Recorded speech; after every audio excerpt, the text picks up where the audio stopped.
आज हम स्टार्ट करते हैं class 10 NCERT real number. First chapter हम स्टार्ट करेंगे, लेकिन फर्स्ट चैप्टर स्टार्ट करने से पहले हमें नंबर्स के बारे में पता होना चाहिए। हम क्लास 9th में ऑलरेडी नंबर्स के बारे में पढ़ चुके हैं, लेकिन यहाँ हम रिवीजन करेंगे। देखो, नेचुरल सबसे पहले आता है नेचुरल नंबर। नेचुरल नंबर कहाँ से स्टार्ट होता है?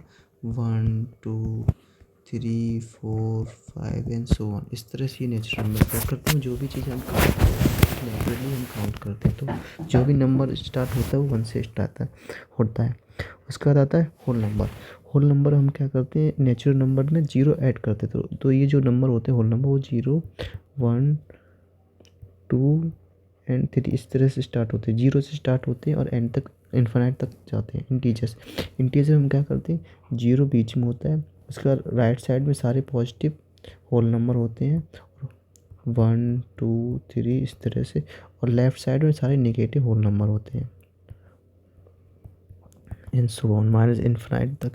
रेशनल नंबर आते हैं कि वो नंबर जिसको हम कोई भी नंबर जिसको हम अगर पी वाई क्यू की फॉर्म लिख सकें, जहाँ पे Q is not equal to 0 है, तो वो हम उस नंबर को कहेंगे कि वो रेशनल नंबर है। तो कोई भी इंटीजर अगर मैं ले लेता हूँ, फॉर एग्जांपल जैसे मैंने 5 ले लिया, और 5 को क्या मैं पी वाई क्यू की फॉर्म में लिख सकता हूँ? हाँ बिल्कुल लिख सकता हूँ। पी वाई 5/1 5/1 लगते, तो यहाँ पर क्या है, पी 5 है और क्यू 1 है, जो 0 के इक्वल नहीं है। तो ये सम 5 को बोल सकते हैं कि 5 भी एक रेशनल नंबर है। ठीक है, नेक्स्ट आते हैं इरेशनल नंबर। इरेशनल नंबर वो होते हैं जो रेशनल नंबर नहीं होते हैं। अगर कोई भी नंबर रेशनल नंबर नहीं है तो वो इरेशनल नंबर होगा। ठीक है, तो दूसरी डेफिनेशन क्या होती है कि कोई भी, जैसे √2 वाले, √5, ये वो नंबर होते हैं जो डेसिमल के बाद कंटिन्यूसली आगे बढ़ते रहते, कभी ख़त्म नहीं होते। तो इस टाइप के जो नंबर होते हैं वो भी हम इरेशनल नंबर में ही आते हैं। जैसे √2 हो गया, √3 हो गया, √5 हो गया, √7 हो गया। इनकी जो वैल्यू निकल कर आती वो डेसिमल के बाद कंटिन्यूसली चलती होती है और रिपीट नहीं होती, और इनका कोई टर्मिनेटिंग पॉइंट नहीं होता है। उसका आता है रियल नंबर। रियल नंबर होता है जो rational number plus irrational number, इन दोनों को मिला के ही रियल नंबर बनता है। तो यहाँ नेचुरल नंबर को जो रिप्रेजेंट हम करते हैं वो एन से करेंगे, होल नंबर को नहीं करें, इंटीजर्स को जेड से करते हैं। ठीक है, रेशनल नंबर क्यू से करते हैं। ठीक है, रियल नंबर को आर से करते हैं। इस तरह से कुछ ये रिप्रेजेंटेशन होते हैं जिनको हम नंबर से रिप्रेजेंट करते हैं। उसके बाद आती है फर्स्ट जो थ्योरम है वो आती है फंडामेंटल थ्योरम, वो अर्थमेटिक। इसमें क्या होता है कि एवरी कंपोजिट नंबर, कोई भी कंपोजिट नंबर होता है जिसके मोर देन 2 फैक्टर्स होते हैं। ऐसा नंबर जिसके मोर देन 2 फैक्टर, जैसे क्योंकि अगर 2 फैक्टर होंगे तो वो प्राइम भी हो सकता है, क्योंकि 2 फैक्टर वाले प्राइम हो सकते हैं, जैसे 1 और इटसेल्फ। इसलिए हम यहाँ पे हम लेते हैं कंपोजिट नंबर क्योंकि मोर देन 2 फैक्टर होने चाहिए। जैसे 6 है, 6 का जो फैक्टर होगा 1 2 3 और 6 भी होगा, तो इसके 2 से ज़्यादा फैक्टर है, तो ये 6 क्या होगा, ये कंपोजिट नंबर होगा। तो इस टाइप का जो भी नंबर होगा उसके अगर मैं फैक्टर करता हूँ, तो वो जो फैक्टर आएंगे ना, वो होने चाहिए प्राइम प्रोडक्ट होने चाहिए। जैसे अगर मैं 6 लूँ तो 6 के फैक्टर क्या होंगे, 2 3 यही होंगे। 2 भी एक प्राइम नंबर होता है बिल्कुल, और 3 भी एक प्राइम नंबर होता है।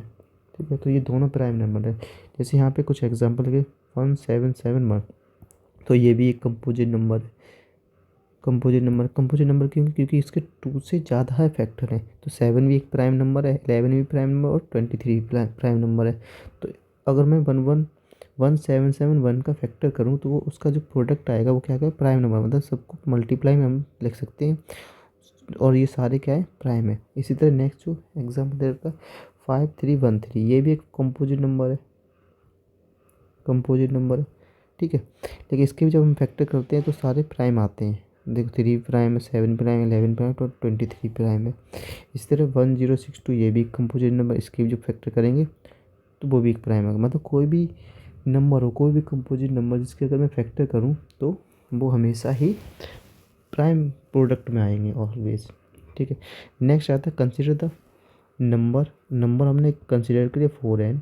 ठीक है, where n is a natural number, n कोई एक नेचुरल नंबर है। ठीक है, check whether there is any value of n which for which 4n ends with the digit 0।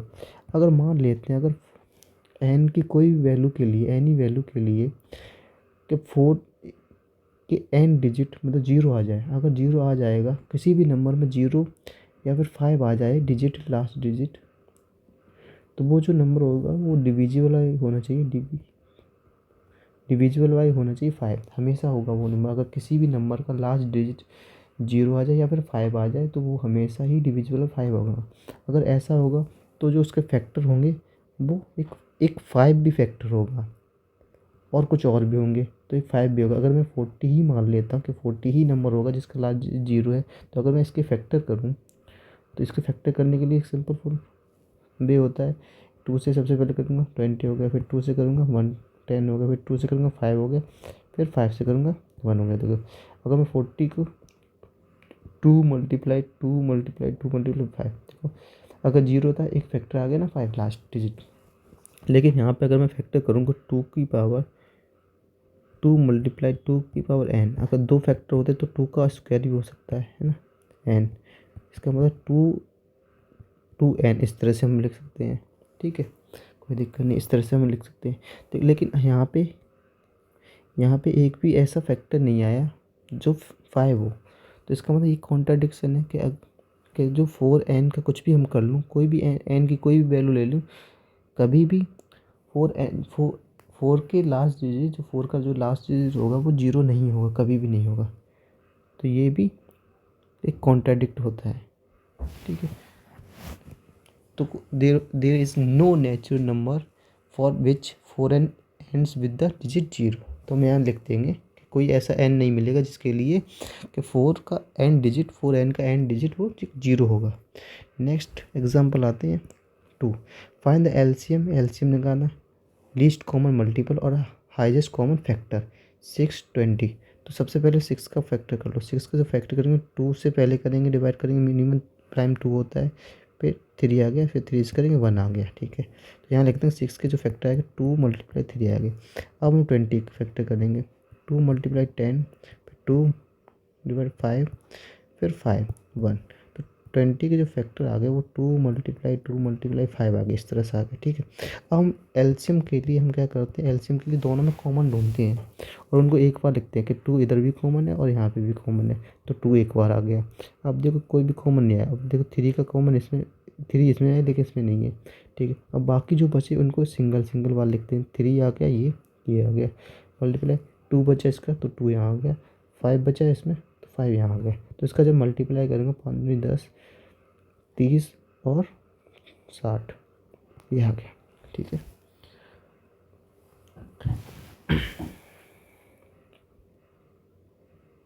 ठीक है, तो इसका जो एलसीएम आ गया वो 60 आ गया। अब हम इसको चेक भी कर सकते हैं जो एलसीएम है वो सही आया या नहीं आएगा।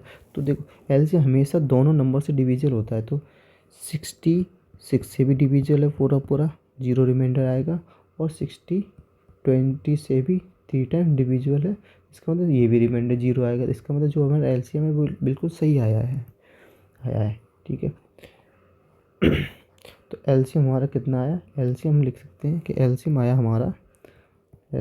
60। अब देखो एचसीएफ क्या होता है, मिनिमम हाईएस्ट, सबसे बड़ा कॉमन होना चाहिए। देखो इसमें दोनों में कॉमन कौन सा है, ऑलवेज 2 कॉमन है, दोनों में जो कॉमन है वो सिर्फ 2 कॉमन है, तो इसका एचसीएफ होगा वो 2 हो जाएगा, ठीक है। तो एलसीएम हो गया 60 और एचसीएफ हो गया 2, ठीक है। तो ये भी कंप्लीट हो गया। नेक्स्ट क्वेश्चन पे चलते हैं हम, ठीक है। Find the HCF of 96 and 404 by the prime factorisation method, hence find their LCM, ठीक है। तो हमें फाइंड करना है एचसीएफ दोनों नंबर का, 96 का, ठीक है, और उसके बाद 404 के भी हमें क्या करना है, दोनों नंबर का सबसे पहले हम फैक्टर करेंगे, उसके बाद हम उसका एचसीएफ निकालेंगे, ठीक है, और एलसीएम निकालेंगे, ठीक है। इनके फैक्टर हम अलग अलग भी कर सकते हैं और एक साथ भी कर सकते हैं। तो अलग अलग हम करेंगे तो देखो सबसे 2 से डिवाइड करेंगे तो इतना का 4, 8, ठीक है, फिर 2 से 2, 4, फिर 2 से 1, 2, 2 से 6, 2 से 3 और ये 3। तो इस तरह ये फैक्टर आ गए किसके, 96 के। अब इसके करें 2, 0, 2, 2, 1, 0, 1। अब देखो ये किससे जाएगा, ये जाएगा, तो अब देखो तो 101 एक प्राइम नंबर होता है, तो इसका कोई भी, तो ये 101 से ही डिवाइड होगा, ठीक है। तो इसके जो फैक्टर आ गए, तो 96 के हम फैक्टर लिखे, तो 96 के जो फैक्टर है 2 मल्टीप्लाई 2 मल्टीप्लाई 2 मल्टीप्लाई 1 2 3 4 5 5 बात है, 1 2 3 4 और 5 और मल्टीप्लाई 3, या फिर इसको 2 की पावर 5 मल्टीप्लाई 3 कर सकते हैं। अब 404 का जो फैक्टर आएगा वो 2 मल्टीप्लाई 101, इसका मतलब 4 मल्टीप्लाई, ये आ गया। अब देखो सबसे पहले इसने बोला कि एलसीएम निकालो, तो एलसीएम हम निकालेंगे, एचसीएफ हम निकालेंगे। सबसे पहले एचसीएफ निकालें फिर एलसीएम निकालें। तो एचसीएफ आएगा, वो क्या आएगा, देखो इसमें भी 2 और 2 कॉमन आ रहा है, इसमें 2 और 2 कॉमन आ रहा है, मतलब 4 कॉमन आ रहा है दोनों में। देखो तो 4 हायर कॉमन फैक्टर होता है, तो 4 ये सारे फैक्टर हैं, तो इन सभी फैक्टर में सबसे बड़े वाले जो फैक्टर वो कॉमन आ रहा है, तो 2 मल्टीप्लाई 2, इसका मतलब 4 हो गया। तो इसका एचसीएफ कितना आ गया, 4 हो गया। एलसीएम कितना आ गया, इन सबको लिख लो। देखो तो ये कितना आ गया, ये 2 की पावर 2 है, तो सबसे पहले ये ले लो, इसको हम डायरेक्ट लिख 2 की पावर 5 मल्टीप्लाई 3 एच डी से आ जाएगा और 101 आ जाएगा, है ना। तो इस तरह से हम लिख सकते हैं कि सबसे ज़्यादा पावर वो उसको एक साथ ले लो, बाकी 2 इसी में आ गए, 2 की पावर 2 तो ऑलरेडी इसी में कंटेन हो गया, और जो बचे एक ही सिंगल बार वो उनको लिख लो। तो इनका जो आंसर आएगा वो आएगा 9696, ठीक है, 9696। तो एलसीएम कितना आ गया, 96 और 404 का एलसीएम कितना है, 9696 आ गया, और एचसीएफ कितना आ गया, 4 आ गया। अब हम स्टार्ट करते हैं एक्सरसाइज 1.1 को, ठीक है। 1.1 एक्सरसाइज में क्या फर्स्ट क्वेश्चन वो है, कहता है कि express each number as a product of its prime factor, मतलब इसके फैक्टर करने हैं। तो 10140 है, 140 है, उसके फैक्टर करेंगे प्राइम। 140 को ऐसे लिख लेंगे, सबसे पहले 2 से डिवाइड करेंगे तो 70 आएगा, फिर 2 से जाएगा क्योंकि लास्ट का डिजिट 0 है तो 2 से डिवाइड हो सकता है, 35 आएगा। अब लास्ट का डिजिट 5 है तो ये 5 से ही जाएगा और 7 से भी जाएगा, तो हम सबसे छोटा ले लेंगे 5 प्राइम नंबर, ठीक है। तो 7 आए, फिर 7 करेंगे, फिर 1 आ गए, तो इसके जो फैक्टर आ गए कौन कितने आए हैं,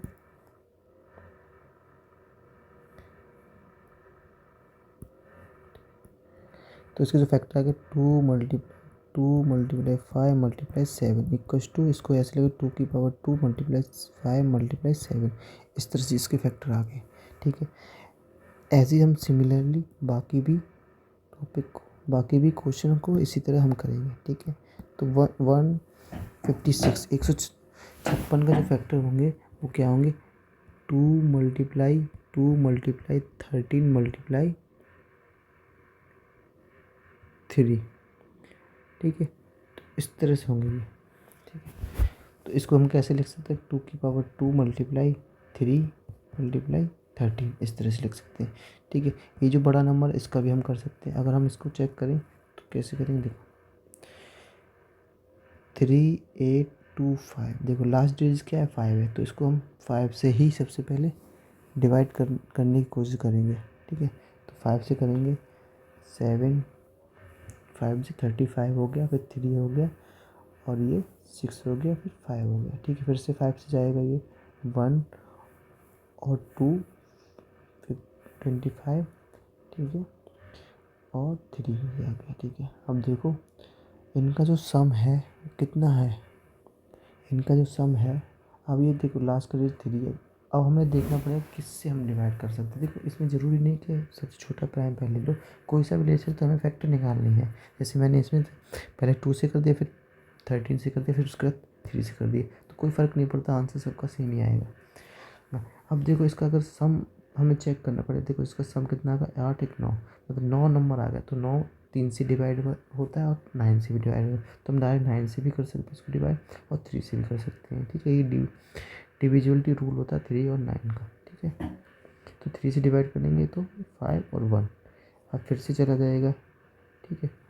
तो ये 3 बन जाए 3 और 7, ठीक है, 7 बार। अब ये 17 का एक प्राइम नंबर होता है, ये किसी से नहीं जाता, तो 17 से जाएगा, ठीक है। तो इसको जो फैक्टर आ गया वो 5 मल्टीप्लाई 5 मल्टीप्लाई 3 मल्टीप्लाई 3 मल्टीप्लाई 17, तो इस तरह से आ गया। तो अगर इसको अरेंज करके लिखा तो 3 की पावर 2 मल्टीप्लाई 5 की पावर 2 मल्टीप्लाई 17, तो इस तरह से इसके फैक्टर्स आ गए, ठीक है। 1 भी फैक्टर होता है लेकिन हम 1 लिखते नहीं है, 1 तो अंडरस्टूड होता है कि सभी का फैक्टर 1 तो होगा ही, इसलिए हम 1 नहीं लिखते, ठीक है। इसी तरह 5 005। तो इसके जो फैक्टर आएंगे वो क्या आएंगे, 5 × 7 × 11 × 13, इस तरह से आएंगे।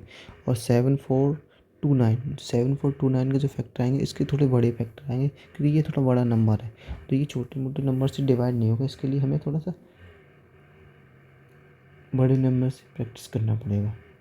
ठीक है, तो सबसे पहले ये किससे डिवाइड होगा, तो इसके हमने फैक्टर कर लिए। थोड़ा सा पता करने में थोड़ा टाइम लगा है कि किससे सबसे पहले जो छोटा प्राइम नंबर मिलेगा वो कौन सा मिलेगा। तो सबसे छोटा प्राइम नंबर वो 17 मिलेगा। तो 17 से पहले इसको डिवाइड करेंगे तो कितना आ गया, 437। इसका ये 19 से आएगा, फिर 90 से 23। अब 23 भी प्राइम होता है तो 23 से 1 टाइम आएगा। तो इसका फैक्टर आएगा 17 × 19 × 23, इस तरह से आ गए। इस तरह से हमने सभी के फैक्टर कर लिए। और सभी देखो जितनी फैक्टर आए वो सभी प्राइम है, बस रिपीटेशन हो सकता है उससे कोई फ़र्क नहीं पड़ता, लेकिन फैक्टर सबके प्राइम ही है। ठीक है, नेक्स्ट क्वेश्चन नंबर 2 पे हम आते हैं। क्वेश्चन नंबर 2 क्या कहता है कि फाइंड एलसीएम फाइंड करना और एचसीएफ फाइंड करना following pair integer and verify that LCM and HCF equal to product of two number. तो अब हमें वेरीफाई भी करना है कि जो हमने एलसीएम और एचसीएफ निकाले हैं, अगर उनका हमें प्रोडक्ट कर उनका मल्टीप्लाई कर दो तो वो किसके मल्टीप्लाई के इक्वल होंगे, जो भी नंबर दिए इन दोनों के मल्टीप्लिकेशन के इक्वल आने चाहिए। तो वो भी हम करेंगे। ठीक है, तो जो फर्स्ट जो क्वेश्चन है उसको हम सॉल्व करेंगे। देखो फर्स्ट क्वेश्चन के जो सबसे पहले हम क्या करेंगे, एलसीएम और एचसीएफ निकालें। एलसीएम और एचसीएफ निकालने के लिए हमें फैक्टर करने पड़ेंगे। फैक्टर निकालेंगे उसके बाद हम बाकी वेरीफाई करेंगे कि ये जो फैक्टर निकाले वो सही है या नहीं है। इन दोनों का हमने फैक्टर निकाल लिए। तो इन दोनों के फैक्टर जो आए हैं वो कितने आए हैं, 26 के 2 × 13 और 91 का जो फैक्टर आया वो 7 × 13। ठीक है, क्योंकि ये 7 के मल्टीपल में आता है और 13 के मल्टीपल में आता है तो हमने डायरेक्ट कर दिया। ठीक है, अब निकालते एलसीएम। एलसीएम निकाल दे, कॉमन कुछ है नहीं तो सब कॉमन 30 है।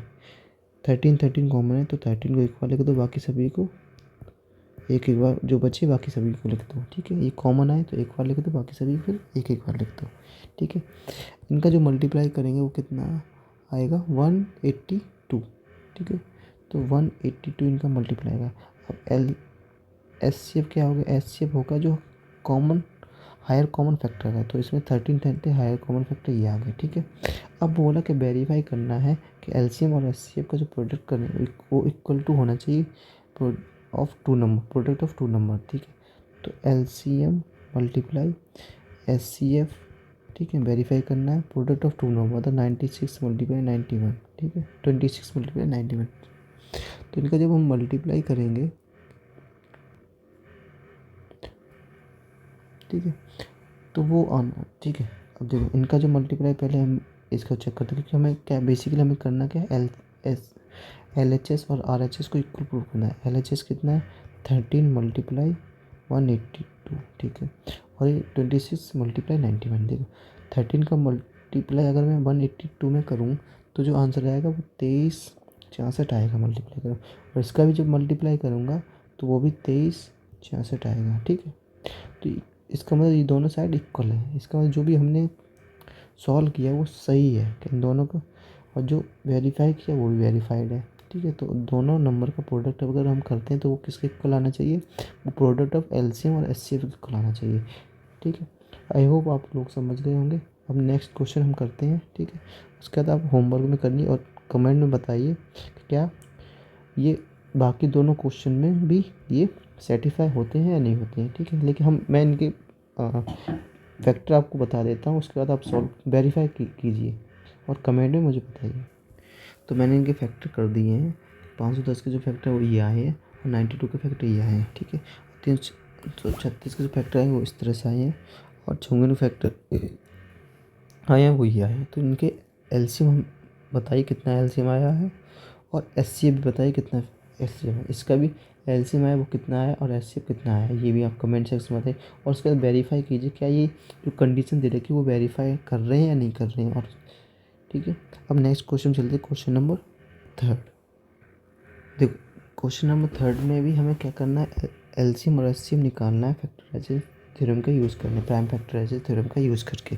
अब यहाँ पे इससे पहले जो भी क्वेश्चन हमने किया एग्जाम्पल की उसमें 2 नंबर दे रखे, अब हमें यहाँ पे 3 नंबर दे, तो 3 नंबर दे, 4 नंबर दे, 5 नंबर दे, प्रोसेस सबका सेम है। सबसे पहले फैक्टर करने हैं। 2 फैक्टर 2 मल्टीप्लाई 2 मल्टीप्लाई 3, तो ये फैक्टर आ गए 12 के। 15 के क्या फैक्टर आ गए? 3 मल्टीप्लाई 5। 21 के मल्टीप्लाई 3 मल्टीप्लाई 7, ठीक है। तो एलसीएम कितना आ गया इन दोनों का? सबको देखो, 2 इसमें भी है, बाकी नहीं है तो 2 लिख दिया। 2 इसमें भी, बाकी में नहीं है तो 2 लिख दिया, ठीक है। 3 इसमें भी है, 3 इसमें भी, 3 है तो 3 लिख दिया, ठीक है। 5 इसमें है तो 5 लिख दिया, और किसी में 7 इसमें लिख दिया। तो इनका मल्टीप्लाई करेंगे, ठीक है, तो वो कितना आ जाएगा? 420, ठीक है। अब एचसीएफ कितना आ गया? एचसीएफ आ गया कॉमन कितना है? देखो 3 3 3, तीनों में 3 3 कॉमन है, तो इसका एचसीएफ कितना? 3 आ गया, ठीक है। तो इस तरह से ये सॉल्व हो जाएगा, ठीक। अब इसमें 17 का जो मल्टीप्लाई जो फैक्टर होंगे वो कितना? 17 ही होंगे, क्योंकि 17 खुद में एक प्राइम नंबर होता है। 23 का जो मल्टीप्लाई वो 23 मल्टीप्लाई 1 होगा। 1 तो सब में होगा, तो लगाना हो लगाओ, या नहीं लगाना कोई दिक्कत नहीं। 29 भी एक प्राइम नंबर, तो 29 मल्टीप्लाई। तो अब देखो इसका जो ये 1 इसलिए लगाया क्योंकि हमें एलसीएम जब हम निकालें तो एलसीएम तो 17 मल्टीप्लाई 23 मल्टीप्लाई 29 आ जाएगा, ठीक है। इसका मल्टीप्लाई करके कमेंट में बताना कितना आंसर आया।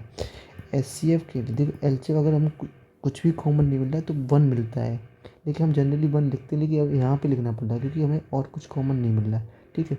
तो 1 कॉमन मिल रहा है, तो इसका जो एचसीएफ हो जाएगा वो कितना हो जाएगा? 1 हो जाएगा, ठीक है। ऐसे इसका भी करो होमवर्क में, ठीक है, और कमेंट में बताओ। नेक्स्ट क्वेश्चन हम चलते हैं। नेक्स्ट क्वेश्चन क्या कहता है? इस क्वेश्चन बोल रखा कि गिवन है एचसीएफ इन दोनों नंबर का, जो 2 नंबर है, 2 नंबर गिवन है, सेम 2 नंबर है, इन दोनों का एचसीएफ तो गिवन है 9 है, ठीक है। 9 मतलब इसमें भी 9 होगा, इसमें भी 9 होगा, दोनों 9 कॉमन होगा, तभी तो एचसीएफ आया, ठीक है। लेकिन अब बोला कि इनका एलसीएम निकाल, इन दोनों नंबर का एलसीएम कितना आएगा वो निकालना। देखो एक हमने ये फार्मूला पढ़ाया था, या जो वेरीफाई हमने किया था उसमें भी था, ठीक है। तो ये बेसिकली एक तरह से ये फार्मूला है, इसको याद कर लेना, ठीक है।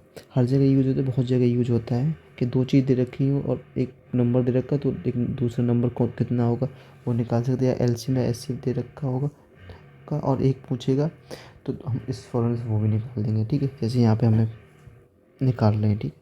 तो एलसीएम इसमें पूछा कि एलसीएम इसका कितना आएगा, तो एलसीएम को हम ऐसे एज टी रखेंगे, एलसीएम, ठीक है।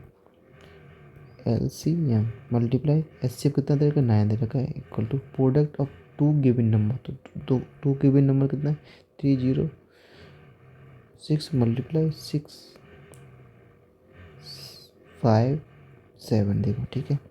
एलसीएम हमें निकाल, तो एलसीएम को हम यही रखेंगे, इसको हम डिवाइड में भेज दें कि उस साइड मल्टीप्लाई में दो तो इस साइड आएगा वो डिवाइड में। देखो अब देखो एलसीएम एचसीएफ क्या था? 9 था, तो इसका मतलब 9 इसमें भी होगा, 9 इसमें भी होगा, तो ये इससे 9 से डिवाइड हो जाएगा कोई एक, ठीक है।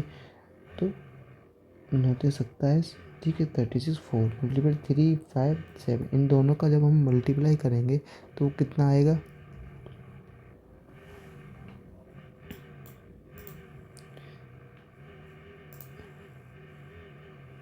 2238, 22338 ये आ गया। तो इसका जो एलसीएम आया वो कितना है? 22338, ठीक है। नेक्स्ट क्वेश्चन चलते हैं। नेक्स्ट क्वेश्चन क्या कह रहा है? नेक्स्ट क्वेश्चन सेम एग्जांपल की तरह है कि अगर हम चेक करना कि 6 की पावर n है, ये थोड़ा मिस्टेक है, n है, can and with the digit 0। तो क्या हम कोई भी n लूँ, क्या हमें कोई ऐसा n मिल जाएगा? कहने का मतलब है कि हमें एक ऐसा n चाहिए कि जब 6 की पावर n करूँ तो वो लास्ट डिजिट होना चाहिए, कुछ समथिंग आना चाहिए, समथिंग आएगा, और लास्ट डिजिट होना चाहिए वो 0 होना चाहिए। जैसे अगर मैं एग्जांपल दूँ, समझूँ, जैसे हमने एग्जांपल अभी हमने समझा था 4 की पावर n को, वैसे अगर मैं इसको समझूँ तो जैसे n अगर नेचुरल नंबर तो n को 1 ले लूँ तो 6 की पावर 1 हो गया तो 6 हो गया, n की पावर 2 ले लूँ तो 6 की पावर 2 हो गया तो 36 हो गया, n की पावर 3 हो गया तो 6 की पावर 3 हो गया तो 216 हो गया। इस तरह से हो रहा है। क्या देखो, हमने जब 3 उसके नंबर लिखे हैं 6 की पावर n के, तो इसमें देखो किसी भी नंबर के एंड में 0 नहीं है ना। अगर ये बोला कि कोई ऐसा एन मिल जाएगा जिसकी एंड पॉइंट 0 आना चाहिए, क्या ऐसे पॉसिबल है? इसको चेक करना है हमें। देखो 3 हमने जब किए तो उसमें कहीं पे भी 0 नहीं आ रहा, तो आगे वो अगर हम करते रहेंगे तो जीरो नहीं आएगा, क्योंकि सिक्स का हम सिक्स हमेशा लास्ट डिजिट हमेशा सिक्स ही आएगा। ठीक, तो सिक्स नहीं आ रहा। ठीक है, अगर अगर इन केस ऐसा हो गया, अगर इन केस ऐसा हो गया कि लास्ट एन डिजिट जीरो आ गया, तो जब जीरो आ जाता तो वो डिविजिबल बाई 5 हो जाएगा। तो किसी भी नंबर के एन डिजिट जीरो होगा या फिर 5 होगा तो डिविजिबल किससे हो जाएगा, 5 आ जाएगा। 5 आना चाहिए। अगर मैं 6 की पावर एन है तो 6 का जो फैक्टर करूँगा टू मल्टीप्लाई 3 होगा की पावर एन, मतलब 2 की पावर एन मल्टीप्लाई 3 की पावर एन, इस तरह से हम लिख सकते हैं।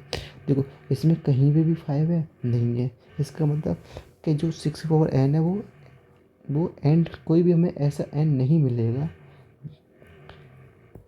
There does not exist such N, ठीक है, जिसके लिए 6n जो के लिए एंड डिजिट जीरो हो जाए, तो ऐसा कोई भी n नहीं मिलेगा। तो ये भी एक हमें चेक कर ले कि ऐसा चीज़ एग्जिस्ट ही नहीं करेगी जिसके लिए इसका एंड पॉइंट क्या हो जाए, जीरो हो जाए। ठीक है, आई होप समझ गए होंगे। अगर डाउट है तो प्लीज़ बताइए कमेंट सेक्शन में, क्या डाउट है, क्या दिक्कत है। ठीक है, it is clear that for any natural number n 6n is not divisible by 5 and thus it proved that 6n cannot end with the digit 0 for any natural number। ठीक है, तो इसमें भी यही बोल रहा है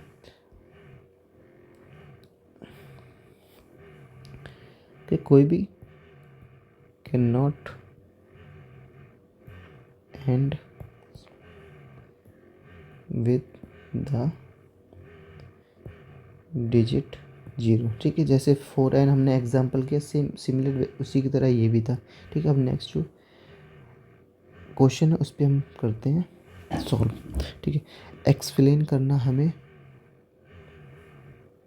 वाई दिस एंड दिस और कंपोजिट नंबर। देखो कंपोजिट नंबर, अब कंपोजिट नंबर की डेफिनेशन अगर पता है तो हम इजीली कर सकते हैं। और जो हमने शुरू में ही बताई थी, हम फैक्टराइजेशन प्राइम फैक्टराइजेशन थ्योरम पढ़ रहे तब मैंने बताया था कि कंपोजिट नंबर क्या आते हैं, मोर देन टू फैक्टर्स आ जाएं। तो मोर देन टू फैक्टर्स अगर हमारे पास आ गए तो वो क्या हो जाएगा, कंपोजिट नंबर होगा। और हमें यही प्रूफ करना है कि कंपोजिट नंबर होगा या नहीं होगा, बस। ठीक है, तो देखो इसको बहुत ही ईजी तरीके से हम इसको सॉल्व करेंगे। देखो 7 मल्टीप्लाई 11 है, मल्टीप्लाई 13 है, प्लस 13 है। तो देखो 13 यहाँ पे भी 13 यहाँ पे, ये तो पूरा एक ही मल्टीप्लाई में ना, और ये अलग है और बीच में प्लस लगा, तो दोनों में कॉमन कर लिया, तो 13 कॉमन कर लिया हम, तो बीच अंदर क्या बचा 7 मल्टीप्लाई 11 प्लस 1। ठीक है, 13 और 77 प्लस 1, तो ये कितना है 13 मल्टीप्लाई 78। अब 13 एक प्राइम नंबर, तो 78 का जो फैक्टर करेंगे वो कितना आएगा, 3 फैक्टर 2 फैक्टर 13। ठीक है, तो ये आ गया फैक्टर। अब इसी तरह इधर भी हम करेंगे। इधर देखो ये पूरा multiply 7 multiply 6 multiply 5 multiply 4 multiply 3 multiply 2 1। ठीक, 4 इधर भी है, सॉरी 5 इधर भी है और 5 इधर, तो 5 कॉमन ले लेंगे। बाकी बचा 7 मल्टीप्लाई 6 मल्टीप्लाई 4 मल्टीप्लाई 3 मल्टीप्लाई 2 और प्लस का जो 5 कॉमन कर लिया उसका 1 बचा। ठीक है, तो इस तरह से ये आ गया है ना। अब 5 हो गया, जब अब मैं इसका मल्टीप्लाई करूँगा तो वो मेरे पास कितना आएगा, जब मल्टीप्लाई करके 1008 प्लस 1, इसका मतलब 1 मल्टीप्लाई 1009। ठीक है, ये आ गया। ठीक है, ये आ गया। तो 1009 के भी कई सारे फैक्टर हो जाएंगे और इसके भी कई सारे फैक्टर हो जाएंगे, तो इसका मतलब क्या है, ये दोनों ही